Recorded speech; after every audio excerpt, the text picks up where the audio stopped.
எல்லாருக்கும் நமஸ்காரம். இன்றைக்கி நம்ம அக்ஷய திருதியை பூஜை தான் பார்க்க போகிறோம். ஒரு மாமி கேட்டிருந்தா, அக்ஷய திருதியை பூஜை காட்டுங்கோ அப்படின்னு சொல்லிட்டு அம்மாவின் சமையலில் கேட்டிருந்தா. அதனால் நம்ம இதில் தீப பிரகாசரில் போட போகிறோம். என்னென்னா, இப்போது அக்ஷய திருதி அன்றைக்கி என்ன பண்ணணும் அப்படின்னா, மகாலட்சுமிக்கு பூஜை. இப்படி ஒரு மகாலட்சுமி படத்தை எடுத்து வச்சுக்கணும். இந்த படத்துக்கு பூ போட்டுக்கணும். பூ போட்டுன்ட்டு எதாலெல்லாம் நம்ம பூஜை பண்ணலாம், அந்த நாளில் எதெல்லாம் பண்ணுவா அப்படின்னு பார்த்தோன்னா, ஃபஸ்ட்டு பூ இது இருக்கு பாருங்க, மல்லிகைப்பூ, அதால் பூஜை பண்ணுவாள். இல்லைன்னா குங்குமத்தால் பண்ணுவாள், மஞ்சள் பொடியால் பண்ணுவாள். இல்லைன்னா அது பாருங்கள், அந்த காலத்து 20 காசு இதில் பார்த்தோன்னா தாமரைப்பூவாக போட்டிருக்கோம். இந்த காசில் பண்ணுவாள் பூஜை. இது ரொம்ப விசேஷம். அதுக்கப்புறம் தாமரை கொட்டை, இந்த இருக்கு பாருங்க, தாமரை கொட்டை, இதில் பூஜை பண்ணுவாள். இது என்னன்னு பார்த்தோன்னா, நெல் கதிர் போட்டிருக்கோம். இந்த நெல் கதிர் காசு ரொம்ப விசேஷம். குபேர பூஜை எல்லாத்துக்கும் இதில் பண்ணுவாள். இந்த மாதிரி நெல் கதிர் காசு இதை எடுத்து வச்சுப்பா. எல்லாமே 108 எடுத்து வச்சுப்பா. அதுக்கப்புறம் என்ன பண்ணுவாள், வசதி இருக்கிறவா அப்படி சின்னதாக சின்ன காயின் பெரிய காயின் அப்படி 108 காயினை வாழால எதோ வசதியோ இப்படி காயின் வாங்கிப்பா. இல்லைன்னா இந்த மாதிரி பூவு, இல்லைன்னா இப்படி கொஞ்சம் பெரிய காயின், இந்த மாதிரி இதெல்லாம் 108 வாங்கி வச்சுப்பா. அப்புறம் சோழி இது இருக்குது பாருங்க, அந்த சோழியால் பண்ணுவாள். இது தாமரை கொட்டை, இந்த தாமரை கொட்டையால் பண்ணுவாள். அதுக்கு மேலே என்ன பண்ணுவான்னா, இந்த வெள்ளியில் இந்த மாதிரி பூ நகைக்கடையெல்லாம் உட்காருது. இந்த மாதிரி இப்படி வருஷம் அட்சய திருதிக்கு ஒரு 100 ரூபாய்க்கா வாங்கிப்பா. இதெல்லாம் ரொம்ப சீப்பு தான். வருஷம் 100 வாங்கினோம்னா அது பாட்டுக்கு சேர்ந்துடும். அந்த மாதிரி இப்படி 100 ரூபாய்க்குனாலே ஒரு 4-5 பூ கொடுப்பா. அந்த மாதிரி அப்படியே வாங்கினோம்னா 108 பூ சேர்ந்துடும். இந்த மாதிரி பூ வாங்கி வச்சுட்டு அதில் பூஜை பண்ணுவாள். நல்ல வசதி இருக்கிறவா கோல்டில் தங்கத்துலேயே ஒரு 108 காசு, பெரிய காசோ சின்ன காசோ அவளுக்கு தகுந்த மாதிரி அப்படி பண்ணி வச்சுப்பா. இப்படியெல்லாம் வச்சுன்னு பூஜை பண்ணுவாள். இப்படி நெல்லிக்காய், இது பேர் நாட்டு நெல்லிக்காய்ன்னு பேர். பெரிய நெல்லிக்காய் தான், ஆனால் சின்னதாக தான் இருக்கும் நாட்டு நெல்லிக்காய். ஹைப்ரைடுன்னா தான் உங்களுக்கு பெருசாக இருக்கும். இந்த மாதிரி 108 நெல்லிக்காய் வாங்கி வச்சுண்டு அதில் அர்ச்சனை பண்ணுவாள். இப்படி அவளால் முடிஞ்சது. சில பேர் என்னன்னாக்கா, இந்த கல்யாணம்லாம் ஆகணும் அப்படின்னா இந்த மாதிரி 108 மஞ்சள் எடுத்து வச்சுப்பா. இந்த மஞ்சளை வச்சு இதில் அர்ச்சனை பண்ணுவாள். அதனால் கடவுள் நம்ம எதை கொடுத்து எதால் பண்ணோம்னாலும் அவள் கேட்டுப்பா. அப்புறம் வில்வத்தில் பண்ணுவாள் மகாலட்சுமிக்கு. அதுக்கப்புறம் அட்சதை பண்ணி வச்சுப்பா. அட்சதை தயார் பண்ணுறது எப்படி அப்படின்னு நான் உங்களுக்கு ஒரு ஷார்ட்ஸ் மாதிரி போடுறேன். அந்த மாதிரி தான் அட்சதை தயார் பண்ணணும். அப்படி அட்சதை பண்ணி வச்சுட்டு அந்த அட்சதையில் அர்ச்சனை பண்ணுவாள். இப்படி அர்ச்சனைகள் பலவிதம். நம்மளுடைய யதாசக்தி எதில் பண்ணாலும் கடவுள் கேட்டுப்பார். அதுக்கப்புறம் அக்ஷய திருதியில் முக்கியமானது என்ன அப்படின்னாக்க, காலம்பரை பிரம்ம முகூர்த்தத்தில் எழுந்துட்டு குளிச்சுட்டு பெருமாளுக்கு தீபம் ஏற்றி வைக்கணும். பெருமாளை சேவிக்கணும். அவங்க மகாலட்சுமிக்கு ஒரு அஷ்டோத்திரம் சொல்லலாம். நம்ம சேனலில் கூட பார்த்தோம்னா, நான் இந்த குழந்தை மதுராஸ் வேர்ல்டில் நமஸ்தேஸ்து மகாமாயே இருக்குது, வேணா பார்த்துக்கோங்க, ஸ்லோகம் சொல்லியிருக்கு. அப்புறம் முக்கியமானது அக்ஷய திருதி அன்றைக்கி என்ன வாங்குவா அப்படிங்கிறது தான் முக்கியமானது. அன்றைக்கி என்ன பண்ணுவா, அன்றைக்கி வடை பாயசத்தோட விருந்து சமையல் சமைக்கணும். களத்துக்கு பருப்பு, மோர் குழம்பு, சாத்தமுது, ஒரு கரமேது, கூட்டு, பாயசம், வடை, பஞ்சாமிர்தம், இப்படி எல்லாம் பண்ணுவாள். எல்லாம் பண்ணி அன்றைக்கி தினத்தில் பெருமாளுக்கு நிவேதனம் பண்ணணும். அப்புறம் ஊர்லெல்லாம் என்ன பண்ணுவான்னா, பத்தாயம்னு இருக்கும், நெல் கொட்டுறது. இது பத்தாயம்னு பேர். அதுக்கு சந்தன குங்குமம் வச்சு அன்றைக்கி தினத்தில் பத்தாயத்துக்கு நெல் கொட்டுவாள். மரக்கால்னு இருக்கும், அந்த மரக்காலால் பத்தாயத்துக்கு அன்றைக்கி நெல் கொட்டுவாள். அன்றைக்கி முக்கியமாக அவள் இந்த தானியங்களை தான் வச்சு சேவிப்பாள். நவதானியங்கள் என்னென்ன இருக்கோ அதெல்லாம் வச்சு சேவிப்பாள். முக்கியமாக அன்றைக்கி தினத்தில் கடையில் போய் என்ன வாங்குவா அப்படின்னு பார்த்தா, இந்த இருக்கு பாருங்க, நன்னா முரத்தை அன்றைக்கி என்ன பண்ணுவான்னா, முரத்தை நன்னா அலம்பி அந்த முரத்துக்கு சந்தனம் குங்குமம் இட்டுடுவாள். இதெல்லாம் தான் முக்கியமான வேலை. இங்கே நடுவில் எங்கே பார்த்தாலும் சந்தனம் குங்குமம் இட்டுடுவாள். அதுக்கப்புறம் படி, அதை நன்னா தேய்ச்சி அலம்பி அதுகளுக்கெல்லாம் சந்தனம் குங்குமம் இட்டுடுவாள். இட்டுட்டு என்ன பண்ணுவான்னா, இந்த பாருங்க, அரிசி, பச்சரிசி, வெல்லம், துவரம்பருப்பு, மஞ்சப்பொடி, கல் உப்பு, இந்த 5 சாமான்களை தான் அவள் மெயினாக வாங்குவாள். அட்சய திருதி அன்றைக்கி வாங்க வேண்டிய சாமான்கள் அப்படின்னு பார்த்தா, தங்கம் வெள்ளி அதெல்லாம் இப்போ வந்த ஃபேஷன். அதெல்லாம் அந்த நாளில் இந்த தானியங்கள் நன்னா இருக்கணும், விளைச்சல் நன்னா இருக்கணும் அப்படின்னு சொல்லிட்டு விவசாயத்துக்கு தான் அவள் முக்கியத்துவம் கொடுப்பா. அதனால இந்த பொருட்கள் தான் முக்கியமாக வாங்குவா. பத்தாயத்துக்கு நெத்திக்கிட்டு எல்லாம் பண்ணுவா. அன்றைக்கி தினத்தில் சாப்பாடு பண்ணி பெருமாளுக்கு பண்ணிவிட்டு அன்னதானம் தான் மெயினாக. அன்னதானம் அந்த சமையல் பண்ணி அந்த சாப்பாட்டை எல்லாருக்கும் அவள் வந்து அன்னதானம் பண்ணுவாள்.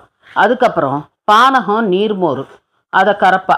பானகம் நீர்மோர் அப்புறம் வெள்ளேரி பிஞ்சை வச்சு கோஸ்மல்லி இதை பண்ணி இதுகளை எல்லாருக்கும் தானம் பண்ணுவாள். முக்கியமானது தானம் தான். இதில் வெய்ய காலமாக இருக்கிறதுனால கொடை, விசிறி, செருப்பு அந்த மாதிரி இல்லாதப்பட்டவாளுக்கெல்லாம் வாங்கி கொடுப்பா. பவுன் வாங்க மாட்டாளா அப்படின்னா வாங்குவா. யார் வாங்குவான்னா, இப்போ கல்யாணத்துக்கு குழந்தைகள் ரெடியாக இருக்கா, அந்த குழந்தைகளுக்கு நகை வாங்க வேண்டியது இருக்குது அப்படின்னா அவள் போய் நகை வாங்குவா. அதுக்கப்புறம் ஏதோ வாங்கணும் அப்படின்னு நினைக்கிறவா வெள்ளி வாங்குவா. அதெல்லாம் ஒரு 100 ரூபாய்க்கு கூட உங்களுக்கு வெள்ளி கிடைக்கும். அதனால் அந்த வெள்ளியை வாங்குவா. இதுதான் வாங்குவா. ஆனால் அன்றைக்கி வாங்கக்கூடாது என்னென்னா கடன்.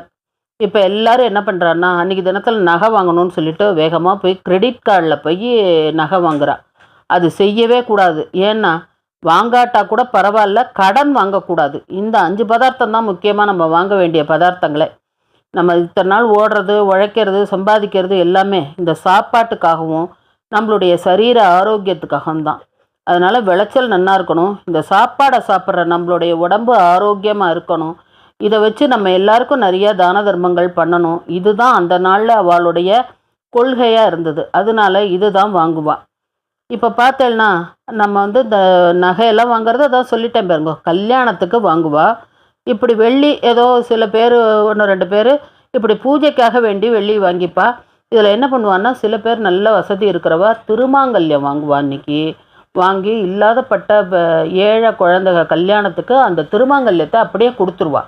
வாங்கி பவுனை வந்து அவங்களெல்லாம் வச்சுக்க மாட்டாங்க. வாங்குறாங்கன்னா வாங்கி அதை இல்லாதப்பட்டவாளுக்கு திருமாங்கல்யமோ இல்லை அந்த குழந்தைகளுக்கு கல்யாணத்துக்கு ஒரு கூரை புடவை, வேஷ்டி அந்த மாதிரி வாங்கி கொடுப்பா. இல்லைன்னா அந்த குழந்தைகளுக்கு வேணுங்கிற சொம்பு குலவாத்திரம் இப்படித்தான் வாங்கி கொடுப்பா. தன்னுடைய ஆற்றுல வாங்கி யாருமே வச்சுக்க மாட்டா.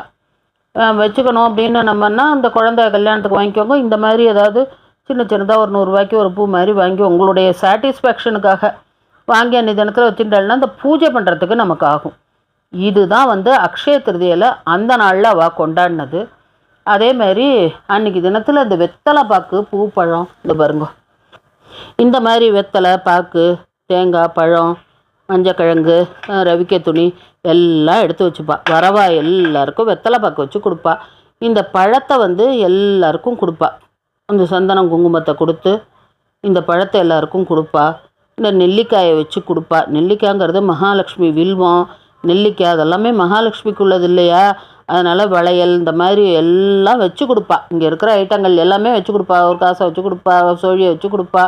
அவளுடைய யதாசக்திக்கு என்னெல்லாம் முடியுமோ அது எல்லாம் வச்சு கொடுப்பா. இதெல்லாம் பார்த்தோம்னா ஒயிட் மெட்டல் தான். இது ஒருத்தர் கம்பெனிக்கார என் பெரிய பொண்ணுக்கு கிஃப்ட்டு கொடுத்துருக்கா. சரி அவள் கிஃப்ட்டு கொடுத்துருக்கா, அதை நம்ம பெருமாள் சன்னதியில் வைப்போமே அப்படின்னு சொல்லிட்டு நான் வச்சுருக்கேன். இதெல்லாம் ஒயிட் மெட்டல் தான். இது ஒரு இன்றைக்கி கிஃப்ட்டு கொண்டு வந்து கொடுத்துருக்கா. சரி அதை கொடுத்துருக்கா, அதை நம்ம பெருமாள் சன்னதியில் வைப்போம் அப்படின்னு வச்சுருக்கேன். இந்த மாதிரி ஒரு ஸ்வீட்டு பண்ணலாம். இப்படி ஒரு கேசரி பண்ணி இதை நம்ம கொண்டுன்னு போய் எல்லாருக்கும் இந்த கேசரியை கொடுக்கலாம். சாப்பாடு அன்னதானம் சாப்பாடு பண்ணின்னு போய் நமக்கு ஒரு புளியோதரை, தயிர் சாதம், இட்லி, பூரி, தோசை என்ன முடியுமோ நம்மளால் சாப்பாடு அந்த சாப்பாட்டை கொடுக்கலாம். இல்லைன்னா இந்த மாதிரி ஸ்வீட் பண்ணின்னு போய் கொடுக்கலாம். இப்படி வாழைப்பழம் கொண்டு போய் கொடுக்கலாம். நம்மளுடைய யதாசக்தி இதுதான் கொடுக்கணும் அதுதான் கொடுக்கணும் அப்படிங்கிறதெல்லாம் கிடையாது. சாதாரண உணவு பண்டம் பழங்கள்லேருந்து ஆரம்பித்து பெரிய லெவலில் வெள்ளி தங்கம் வரைக்கும் தானம் பண்ணலாம். அந்த மாதிரியான ஒரு முக்கியமான நாள் இது. இந்த நாளில் இந்த மாதிரியானதை தானம் பண்ணுங்க. இந்த வருஷம் என்ன இருக்குன்னா, இன்றைக்கும் திருதியை இருக்குது, நாளைக்கும் காலம்புற திருதியை இருக்குது. அதனால் 2 நாளுமே நம்ம வந்து எல்லா காரியங்களும் செய்யலாம். அதேமாதிரி இந்த தானியங்களை நம்ம முக்கியமாக வந்து இன்றைக்கி பூஜையில் வச்சு வாழெல்லாம் நம்ம வந்து ரொம்ப போற்றி பாதுகாக்கணும். அதுதான் ரொம்ப முக்கியமானது. இப்போ பார்த்தோன்னா நமக்கு இந்த பலகால கோலம், ஹிருதய கமலம், ஐஸ்வர்ய கோலம் அந்த மாதிரி கோலங்கள் போட்டுக்கலாம். இதெல்லாம் நம்ம சேனலில் இருக்குது. இந்த கோலம்லாம் நீங்கள் போய் பாருங்க. நெல்லை வந்து இப்படி படியில் எடுத்து இப்படி வச்சுப்பா. இதெல்லாம் தான் பூஜைக்கான முக்கியமான பொருட்கள். இப்போ நம்ம இந்த விளக்கு ஏற்றி வச்சுருக்கோம் இல்லையா, இந்த விளக்கு நாச்சியாரை சமாதானம் பண்ணும்போது அவளுக்கு ஏதாவது ஒரு நம்ம சாப்பாடு கொடுக்கணுமா, பாலோ அல்லது ஒரு அரிசியோ ஒரு பருப்போ இந்த மாதிரி எல்லாம் கொடுக்கணுமா. ஏன்னா உங்கள் ஆத்துல என்ன கொடுத்தா, எங்கள் ஆத்துல என்ன கொடுத்தா அப்படின்னு சொல்லி பேசிப்பாளாம். அதனால் ஒரு 7:30 மணி 6 மணிக்கு 5:30 மணிக்கெல்லாம் விளக்கேற்றிட்டு ஒரு 7:30 மணிக்கெல்லாம் அந்த விளக்க சமாதானம் பண்ணிடணும். சமாதானம் பண்ணும்போது நம்ம என்ன பண்ணணும்னா அவளுக்கு இப்படி 2 பருப்பு கூட எடுத்து அப்படி வச்சுடலாம். பருப்பு கூட வச்சுட்டு திருவிளக்கு நாச்சியார் திருவடிகளே சரணம் அப்படின்னு சொல்லிட்டு அந்த விளக்க சமாதானம் பண்ணிடலாம். நம்ம விளக்கு ஸ்லோகம்லாமும் இருக்குது, எல்லாத்தையும் நீங்கள் போய் பாருங்க. இந்த மாதிரி அட்சய திருதைக்கு நாளைக்கு காலம்புரை கூட எல்லோரும் பூஜை பண்ணுங்க. 2 நாள் இருக்குது, 2 நாளும் பூஜை பண்ணலாம்.